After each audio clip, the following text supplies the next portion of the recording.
شام کا 1 گھنٹہ اپنے لیے ضرور نکالے، گھر کی چھت پر بیٹھیے، لوگوں کی مکان دیکھیے، آسمان میں اڑتے پرندے دیکھیے، کافی یا چائے کا کپ دونوں ہاتھوں سے پکڑ کر حرارت محسوس کرے۔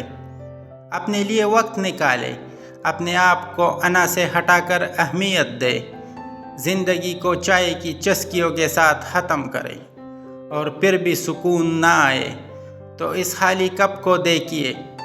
جس طرح اس کپ میں دوبارہ چائے بھرنے کی گنجائش ہے، اسی طرح آپ کے اندر بھی زندگی اور خوشی بھرنے کی گنجائش باقی ہے۔ کون کیا کرتا ہے، کیا کہتا ہے، کیا کھاتا ہے، کیا پیتا ہے، ان سب باتوں سے دور ہو کر صرف اپنا جائزہ لیجئے، اپنے اندر کی خالی جگہوں کو پر کرنا سیکھیے۔ خود کو بھی کبھی محسوس کر لیا کرے، کچھ رونقیں خود سے بھی ہوا کرتی ہے۔